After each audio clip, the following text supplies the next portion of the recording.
En este video vamos a hablar de un concepto importante relacionado con la rotación, que es el torque. Hasta ahora hemos visto que hay un análogo entre las variables rotacionales y translacionales, y así como la fuerza era la responsable de, de generar un cambio en el estado de movimiento de nuestro cuerpo, ahora hablamos de la fuerza sobre el centro de masa y cosas así, pues el torque va a ser el encargado de hacer un cambio, de generar un cambio en el estado de movimiento rotacional de un cuerpo. Este torque es completamente análogo a la fuerza y así como pasó con el momento de inercia, en donde las distancias al eje de rotación de nuestras cosas eran importantes, dentro del torque también va a haber una dependencia importante respecto a las distancias al eje de rotación. Por esta razón, por ejemplo, cuando uno ve en la realidad, uno a veces puede hacer rotar las cosas más fácil si uno, digamos, aplica las fuerzas desde más lejos, por ejemplo. Si uno, digamos, está tratando de apretar esta tuerca, pues uno no va a poner la mano acá normalmente para apretarla, sino que uno se da cuenta que si lo hace un poco más lejos, como está en este caso, pues va a ser como más fácil hacer rotar la tuerca. Entonces ese torque va a depender de esta distancia. Lo mismo se puede observar aquí en este caso que se están apretando estas tuercas gigantes en una pista de tren. Estas personas precisamente tienen estas llaves con estos brazos tan largos precisamente para poder hacer un torque más grande para que esto pueda rotar más fácil. Entonces el torque no solamente va a depender de la fuerza que yo aplique en el punto de aplicación, sino que también va a depender de la distancia de mi punto de aplicación a mi punto de rotación. Esto lo vamos a observar ahorita y esto es lo que vamos a ver ahora. Obviamente también tiene aplicaciones en los motores para hacer rotar las cosas. Y bueno, arranquemos. Entonces, el torque, digamos, lo vamos a ver de la siguiente manera. Vamos a tomar el caso de la llave. Tenemos acá, queremos girar esta terca, entonces aquí tenemos este punto de rotación y vamos a aplicar una fuerza en este punto. Esa fuerza en general va a ser una fuerza que está, digamos, con esta orientación arbitraria. Y lo que vamos a decir es que el torque que hace esta fuerza alrededor de este eje de rotación, ese torque lo vamos a definir como el producto cruz de la fuerza y del eje de rotación. Ahora, ese producto cruz se puede calcular de muchas maneras, pero aquí pues vamos a ver una cosa importante antes de seguir, que es la siguiente. Miren, de esta fuerza digamos yo la puedo descomponer como en una dirección que va en la misma dirección de ese vector de posición, de ese vector R, ese vector que va desde el eje de rotación hasta el punto de aplicación. Esta fuerza yo la puedo descomponer como una parte que va en esta dirección y una parte perpendicular. Siempre puedo hacer eso, ¿cierto? Y ahora pues podríamos preguntarnos nosotros, ¿cuál de esas dos partes realmente es la que está haciendo que nuestro cuerpo rote? Claramente, esta, que la vamos a llamar la fuerza paralela, paralela al vector de posición, al brazo se le llama esto, que va desde el eje de rotación hasta el punto de aplicación. Esa fuerza paralela claramente no está haciendo que nuestra llave rote, ¿cierto? Esa fuerza está tratando de alarla en esa dirección, pero no la está haciendo rotar. Entonces esta no hace rotar. En cambio, la otra fuerza, esta que tenemos aquí, que es perpendicular, esta es la clave, perpendicular, esta fuerza sí está haciendo rotar. Esta es la fuerza que vamos a llamar perpendicular y sí hace rotar. ¿Ok? Entonces, digamos que por ahora, sin hablar de producto de cruz ni nada, estamos viendo que realmente el torque de una fuerza, pues la podemos escribir como la distancia o el brazo que estamos llamando acá de nuestro punto de rotación hasta nuestro punto de aplicación multiplicada por la fuerza perpendicular. Esto es algo que ustedes pueden utilizar para calcular el torque de una fuerza sin tener que hacer el producto cruz. Simplemente buscan la fuerza perpendicular a ese vector de posición. Y con eso estarán calculando el torque de esa fuerza. Ese torque va a hacer girar a nuestra partícula. En este caso la va a hacer girar en esta dirección, ¿cierto? Pues por la forma en la que está la fuerza, pues la va a hacer girar en esa dirección, que precisamente cumple la regla de la mano derecha que hemos hablado antes. Entonces ponen los dedos en esta dirección, la palma de su mano derecha en esta dirección y el dedo pulgar les va a decir hacia dónde va el torque. ¿Sí? Eso es lo que van a ustedes a obtener. Entonces, ese es el concepto fundamental del torque. Yo lo puedo escribir como R por F perpendicular a R, pero también lo puedo escribir como R perpendicular a F. Cualquiera de las dos me sirve. Dependiendo del problema, uno puede utilizar una o la otra. ¿Y qué significa R por R perpendicular a F? En ese caso lo que uno está haciendo es que estamos tomando el vector de la fuerza, que sería, digamos, toda esta dirección, y estamos buscando cuál es precisamente la distancia radial más corta a la que es perpendicular respecto al punto de rotación. Entonces miren que acá, esta será nuestra distancia R perpendicular a F. Y en ese caso también se puede demostrar que eso también nos da el mismo valor de torque. Entonces cualquiera de las dos se puede utilizar, o R con F perpendicular o R perpendicular a F, cualquiera de las dos. Y dependiendo del problema, una es más fácil o la otra. En este caso yo pensaría que la primera, R por F perpendicular, es la más fácil, ¿sí? En este caso particular.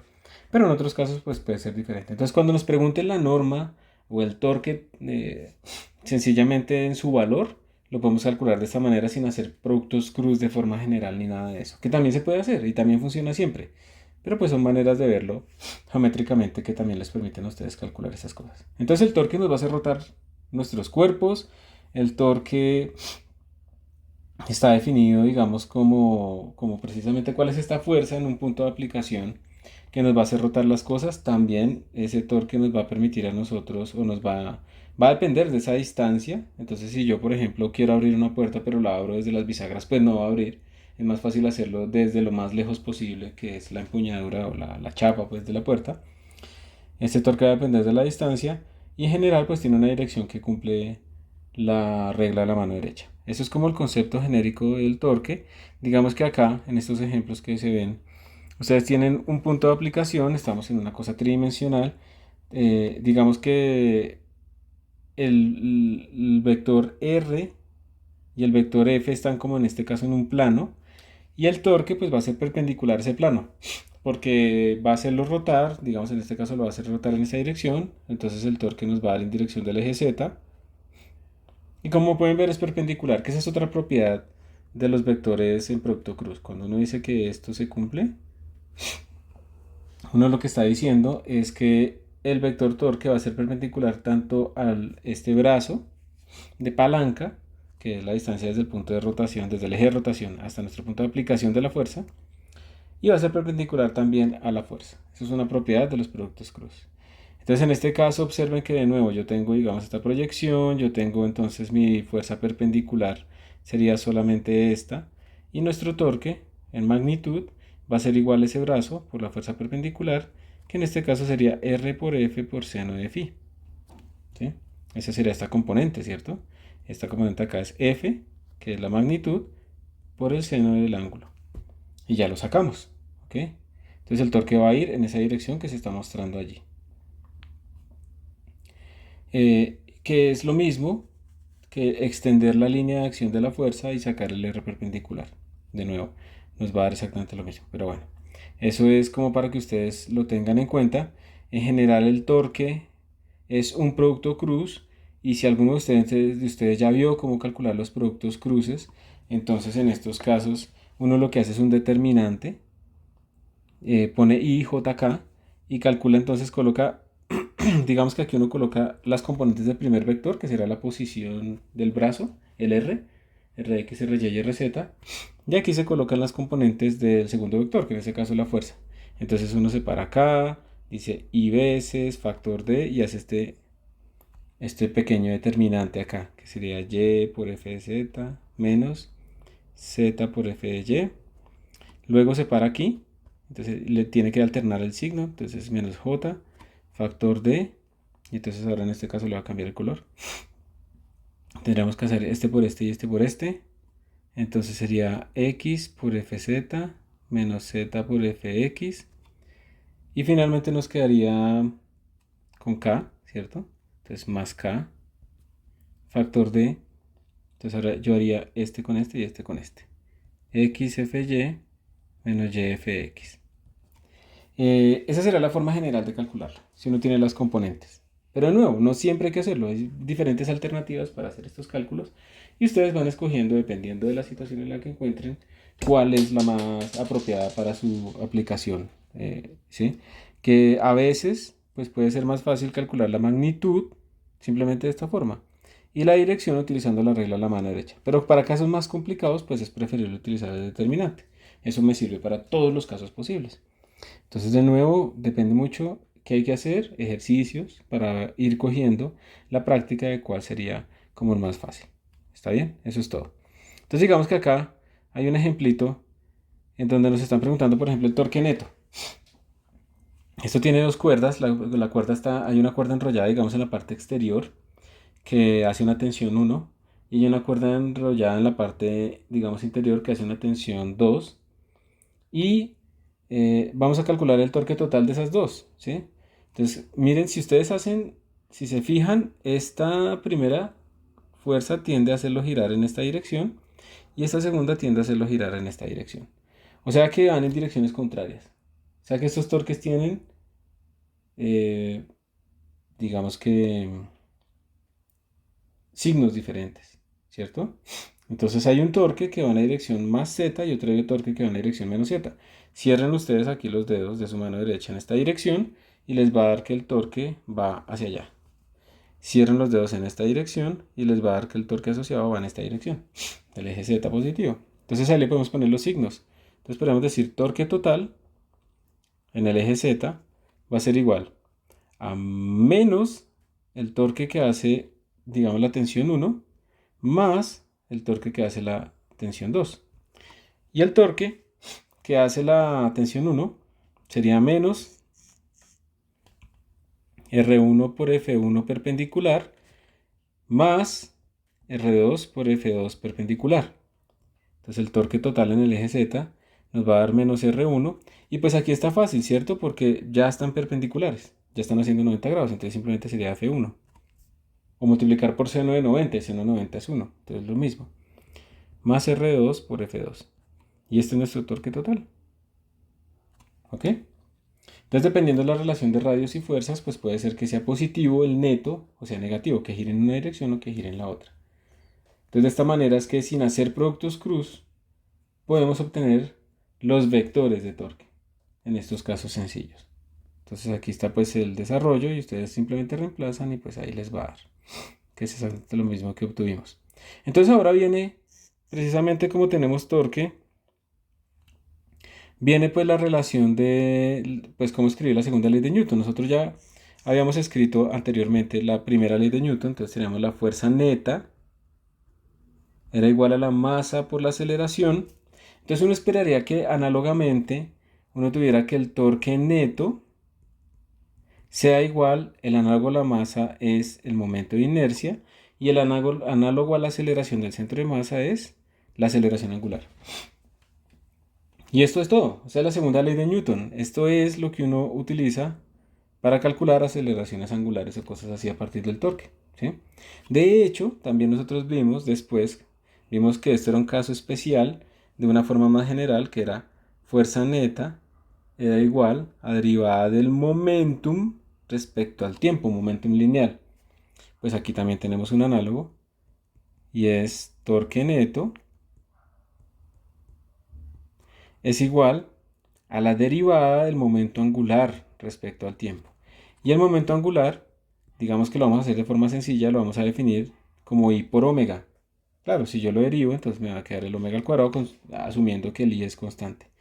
Entonces también aplican teoremas de conservación. Recuerden que cuando decíamos que la fuerza neta era cero, entonces nuestra variación del momentum total pues era cero, entonces se conservaba P.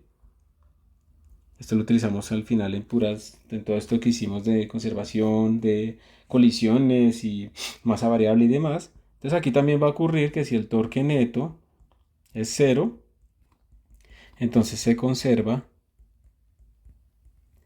L, el momento angular. Y esto es fundamental en un montón de casos de rotaciones, tanto en el baile como el patinaje artístico, como hasta el colapso de estrellas que están rotando y demás. Y el por qué el sistema solar gira en esta dirección. Y todo esto tiene que ver con precisamente la conservación del momento angular, que eso idealmente lo vamos a alcanzar a ver hacia el final de este curso. Entonces, este es el análogo rotacional. Esta es la segunda ley de Newton. Normalmente vamos a utilizar esta principalmente. Y ya cuando veamos momento angular, pues ya la vamos a ver de forma más general, que sería esta, ¿sí? Pero nos vamos a quedar utilizando esta primera forma ¿de qué? De la segunda ley de Newton rotacional. Y tengan en cuenta de nuevo que este I depende de las distancias. Entonces, si cambia mi eje de rotación y demás, todo va a cambiar, toca volverlo a calcular. Bueno, entonces eso es, digamos que aquí se está tratando de deducir eso mismo, se demuestra esto del torque total, tenemos el momento de inercia, y ya está, ¿sí? Entonces aquí ya viene pues un ejercicio. Entonces un ejercicio de ejemplo, ilustración de estos conceptos. Tenemos entonces en este caso una barra que está pivotada, está anclada en un punto que le permite rotar, pues no trasladar el centro de masa, pero sí rotar. Entonces va a rotar alrededor de ese eje.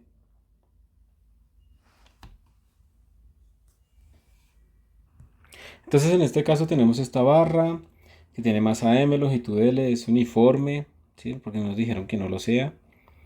Va a rotar alrededor de ese pivote. La barra se libera desde el reposo en esa posición. Y nos preguntan cuál es la aceleración angular inicial de la barra, que es la misma para todos los puntos. Y la aceleración traslacional inicial de su extremo derecho. Entonces, para calcular eso, primero que todo la aceleración angular, pues nosotros vamos a tener que el torque es igual al momento de inercia por el alfa. No le pongo flecha porque solo tenemos una componente. Como esto va a rotar en esta dirección, cierro mi mano en esa dirección y eso me dice que el torque y la rotación va a estar entrando a la página. ¿Listo? Eso es como lo primero. Entonces le vamos a poner torque va a ser igual a I por alfa. Si ustedes lo desean, podrían decir que este torque es negativo porque está entrando, ¿sí?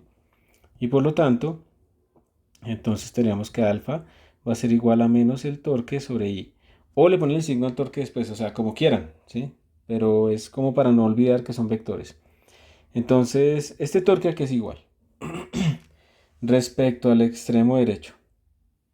Entonces, si yo estoy parado acá, ¿sí? ¿Cuál es el torque que se está ejerciendo respecto a este extremo derecho? Entonces, ¿cuáles fuerzas hay? Nosotros tenemos unas fuerzas aquí en el pivote, efectivamente, y tenemos además la aceleración de la gravedad, ¿cierto? Tenemos esas fuerzas.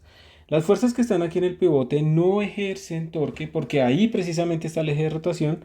Desde ahí estamos midiendo las distancias. Entonces su brazo es cero, su distancia es cero, y por lo tanto pues no ejercen torque. Eso es un truco que se utiliza mucho también porque ustedes pueden poner su eje de rotación donde ustedes quieran. Entonces, si alcanzamos a ver estática, van a ver que con ese truco uno puede calcular torques y anular torques. Entonces, ¿por qué? Porque uno se para en donde pasa la fuerza. Entonces el brazo da cero y ese torque no existe. Y otras sí hacen. Entonces, de esa manera uno puede generar muchas ecuaciones. Pero bueno, acá tenemos nuestro eje de rotación. Esas fuerzas ahí de la puntilla o lo que sea que está acoplando ahí, pues no hacen torque porque precisamente su brazo es cero. Y lo único que hace fuerza, pues va a ser la fuerza de gravedad. Entonces tendríamos menos la distancia que separa acá a mi fuerza de gravedad con respecto al punto de rotación y a mis ejes, pues va a ser L medios, entonces sería menos distancia que es L medios por la fuerza que es mg, todo dividido entre el momento de inercia.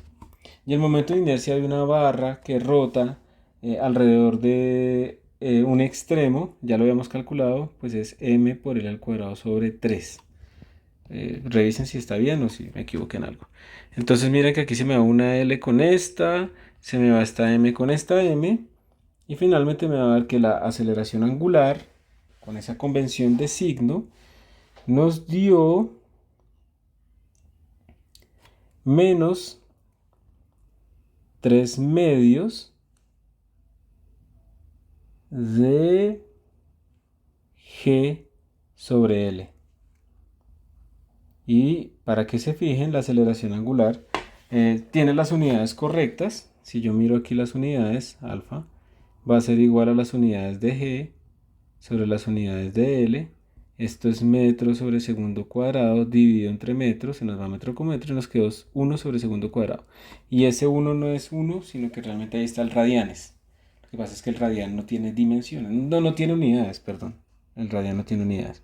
Entonces está bien. Entonces esto es lo que obtuvimos nosotros. Y nos preguntan cuál sería la aceleración angular y la aceleración translacional inicial del extremo. Entonces, a ver, vamos a hacer aceleración del centro de masa y vamos a hacer aceleración del extremo. ¿Listo? Entonces la aceleración del centro de masa sería, aceleración tangencial sería la distancia del centro de masa al eje de rotación, que es L medios, por alfa. O sea, bueno, ya lo vamos a mirar. Y mientras la otra sería la distancia del eje de rotación hasta el extremo, que sería L por alfa. Entonces esta cosa nos daría L sobre 2 por alfa, que nos dio menos 3 medios por G sobre L. Y nos va a quedar menos, se nos va esta L con esta L, menos 3 cuartos de G. Mientras la otra nos va a quedar L, factor de menos 3 medios por G sobre L, se va este con este. Y nos queda menos 3 medios de G. Observen que son diferentes. Eso es lo que se espera porque son distancias diferentes al eje de rotación. Y observen de hecho que la aceleración del extremo es más grande que la aceleración de la gravedad. Da menos 1.5 G hacia abajo. Este extremo se tiene que mover mucho más rápido que este extremo, pues porque va a recorrer mayor distancia, ¿cierto? Para el mismo ángulo. Entonces está la manera en que calculamos esto acá. Bueno, aquí está la forma resuelta más bonita. Simplemente el signo no se incluyó. Yo puse una convención de signo. Y aquí hay otro ejemplito. Este ejemplito nos está diciendo, bueno, tenemos una rueda de radio R. Es una polea. Tiene esa masa M. Tiene un momento de inercia I.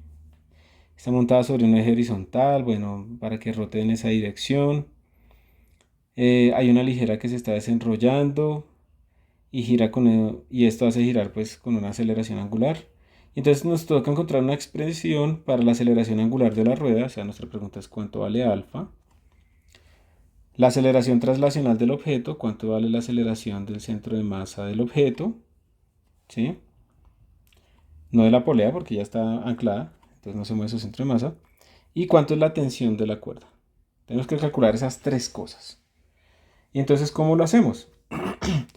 Entonces, para este primer cuerpo, pues hacemos simplemente un diagrama de fuerzas y que ahí ya está, tenemos la tensión y tenemos mg. Entonces, de aquí podríamos sacar que tensión menos mg es igual a masa por aceleración para este cuerpo, ¿sí? Eso será lo que tendríamos. M minúscula, sí, perfecto. Entonces, la tensión, por ejemplo, se podría escribir como mg más ma. Pero todavía nos falta la aceleración, ¿cierto? Tangencial. Para la polea podríamos hacer, y vamos a ver si esto me funciona.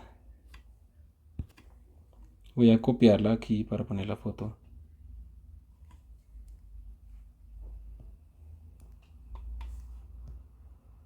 Voy a ponerla acá.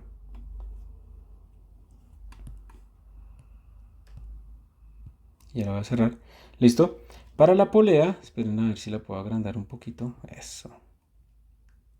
Miren que lo que tendríamos para esta polea sería un torque dado por esta tensión, ¿cierto? Aquí tenemos, digamos, la distancia de R y hay un torque ahí. Entonces, como ella nos está trasladando, observen que estamos diciendo, ¿por qué al bloque de masa M minúsculo no le hicimos rotaciones? Pues porque él no está rotando, solo se traslada a su centro de masa. Mientras que a la polea ya no se está trasladando, ya solo rota. Entonces a ella le hacemos la forma rotacional de la segunda ley de Newton. Entonces en este caso tendríamos el torque va a ser igual al radio, ¿sí? Por la tensión, por la fuerza perpendicular. Pero miren que esto ya hace 90 grados, entonces sería simplemente el radio por la tensión. Ese es el torque alrededor del centro de masa de nuestro. Entonces en este caso tendríamos simplemente este torque. No, como estamos parándonos en este sistema de coordenadas para calcular esos torques, pues no hay torque del acople con la varilla y demás, solamente lo único que actúa pues es esto. Y esto será igual al I por el alfa. Entonces aquí tendríamos una forma de calcular el I por el alfa, el alfa, que sería el radio por la tensión sobre I. Entonces ya tenemos como estos dos resultados, ¿cierto? Tenemos el resultado para alfa, tenemos el resultado Para t tenemos tres incógnitas y resulta que hay una ligadura, ¿cierto? O sea, tenemos dos ecuaciones, no podemos resolverlo porque hay tres incógnitas, pero estamos ignorando que hay una ligadura, una relación entre alfa y a. La aceleración angular de esta rueda pues está relacionada con la aceleración tangencial en este punto, ¿cierto? Aquí hay una aceleración tangencial en este punto extremo. Y esa aceleración tangencial a la que se mueve la cuerda pues es la misma aceleración a la que se mueve este cubo. Entonces uno podría decir básicamente que aceleración tangencial es igual al r por el alfa, a r mayúscula, perdón. ¿Sí? La aceleración tangencial a la que se mueve la cuerda hacia abajo es la misma aceleración que tiene esta partícula. Entonces, esa es la ligadura. Pero pilas, hay que tener un pequeño cuidado. Esta rueda está rotando en esta dirección. ¿Ok? Y esto implica cuando rota en esta dirección que la aceleración va hacia abajo. Entonces, el signo, aquí aparece un signo menos. Precisamente porque digamos que no estamos diciendo que cuando vaya esto subiendo, pues la rueda va a girar, más bien, cuando se está desenrollando la cuerda, que eso asumimos como posición, digamos, dirección positiva de la aceleración, esta masa está bajando, ¿sí? Entonces su aceleración es negativa respecto a esos ejes que estamos escogiendo. Entonces tenemos que tener en cuenta ese pequeño signo. Pero ahora ya tenemos tres ecuaciones con tres incógnitas y ya depende de ustedes cómo lo quieran resolver. Se puede pues resolver esta situación. Hay varias maneras. Por ejemplo, podríamos reemplazar la tensión. A ver, ¿qué sería como lo más fácil? Podríamos reemplazar esto acá, ¿cierto? Entonces tendríamos... Vamos a reemplazar a alfa. Alfa nos está dando a sobre r con un menos. Entonces, reemplazando allá tendríamos menos a sobre r igual a rt sobre i, ¿ok? Esto implica entonces que menos a es igual a r al cuadrado por t sobre i. Y entonces podríamos reemplazar la tensión. Tendríamos r al cuadrado sobre i, factor de mg más m por a. Y entonces esto nos va a quedar... podríamos hacer ahora lo siguiente. Podríamos pasar a multiplicar este i. Entonces tendríamos menos i por a igual a mg por r al cuadrado más ma por r al cuadrado. Y pues entonces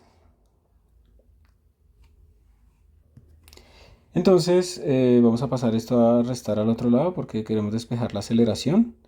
Tendríamos m por r al cuadrado, bueno, con un menos, más i igual a mg por r al cuadrado.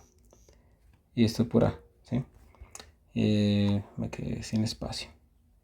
Entonces vamos a hacer aquí un cuadradito así para seguir ahí trabajando.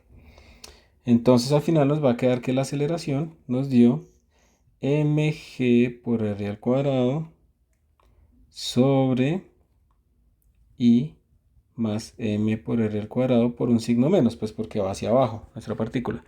Y esto lo podemos simplificar dividiendo arriba y abajo por mr al cuadrado para escribirlo como la forma estándar, que sería menos g sobre 1 más i sobre m por r al cuadrado.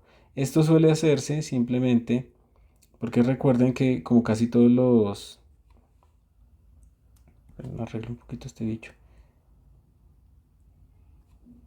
Como casi todos los momentos de inercia se puede escribir como una constante por m por r al cuadrado. Entonces, pues esto generaría como una constante dimensional. Entonces, básicamente lo que nos dice es que la aceleración es menos un factor de g. Y ya está.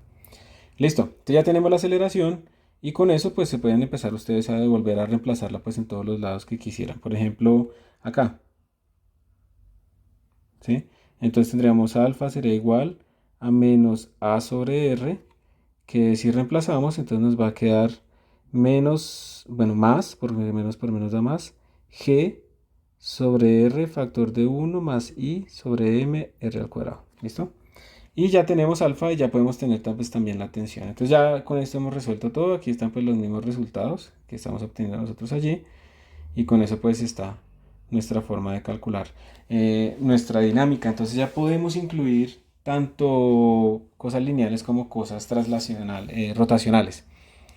En nuestros problemas ya tenemos las dos versiones de la ley de Newton. Ya a veces a un cuerpo le aplica solo una o solo la otra o las dos. Hay que mirar, depende de lo que uno esté trabajando. También, ya digamos para completar estas analogías, también tenemos una analogía del trabajo. Recuerden que nosotros hemos definido el trabajo como la integral de la fuerza a su efecto en una distancia, pues entonces el rotacional, su análogo va a ser igual a la integral del torque en un ángulo, ¿sí? Que es exactamente lo que tenemos acá. Cuando el torque es fijo, entonces pues simplemente es el torque multiplicado por la diferencia del ángulo. Tenemos también nuestro teorema de trabajo de la energía, ¿sí? Lo mismo. La variación de la carga rotacional es igual a, al trabajo rotacional realizado, solo hay que tener cuidado con eso. También tenemos una conservación, ¿sí? O sea, la conservación de la energía, lo que escribíamos nosotros como W1 conservativo más W externo, es igual al delta K más delta U. Pues aquí también tenemos que mirar si hay fricción que haga torque. Aquí también tenemos que mirar si hay trabajo externo haciendo torque. Incluir todo eso, no solo lo traslacional, sino también lo rotacional. Y en K tenemos que incluir también pues, la energía cinética rotacional. O sea, nosotros ahora tenemos que K va a ser la masa por la velocidad del centro de masa al cuadrado sobre 2 más el momento de inercia por el omega al cuadrado sobre 2.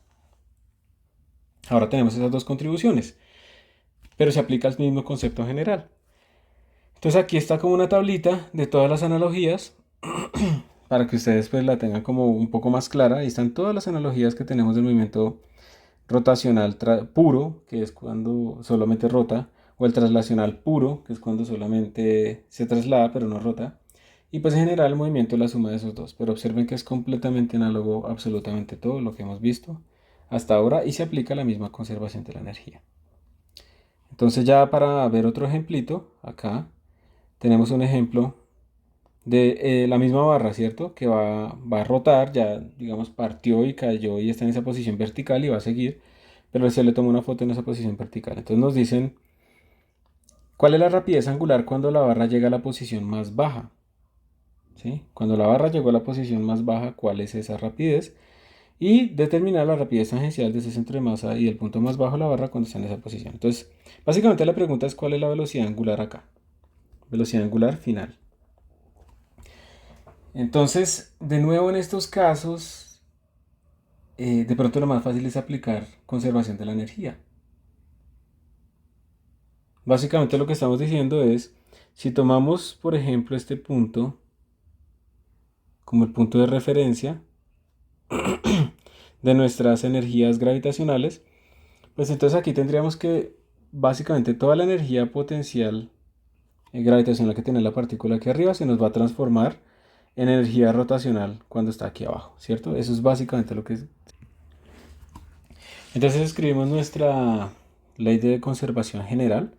W1 conservativo más W externo es igual a K final total menos K inicial total más U final total menos U inicial total. ¿Sí?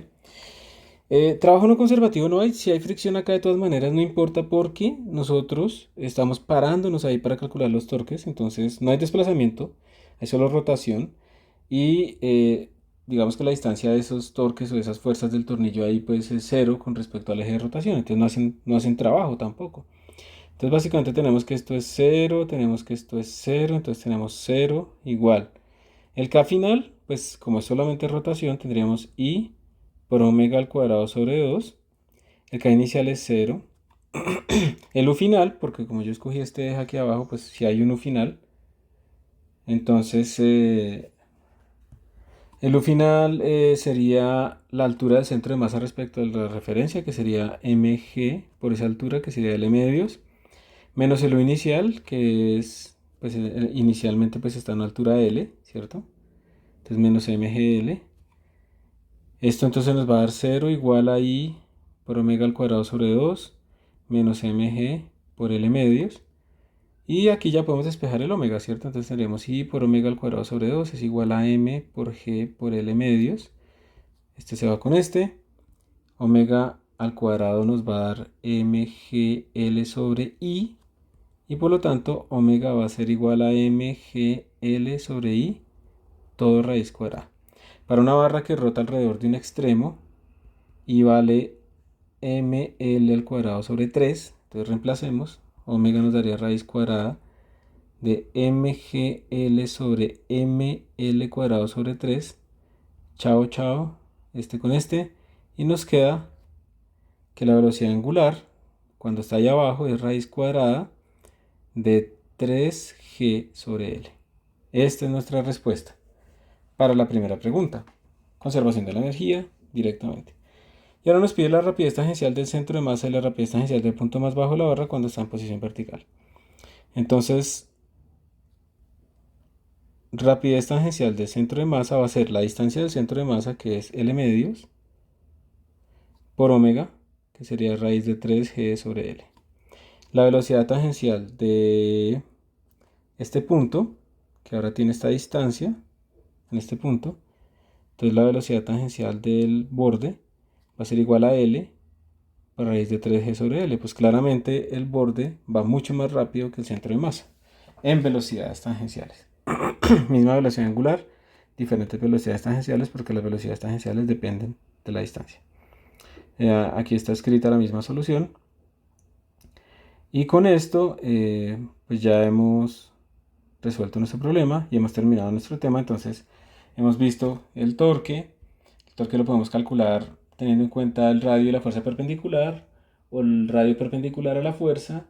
También hemos visto que el torque es como el análogo a las fuerzas, es decir, el torque nos mide el cambio del estado rotacional de nuestro cuerpo. Hemos visto que podemos calcular conservación de la energía, incluyendo ahora la energía rotacional, que también hay trabajo rotacional, y pues hemos resuelto un par de problemas a veces con la dinámica, calculando torques y demás, o con la conservación de la energía. Y eso es todo. Hacer ejercicios. Muchas gracias.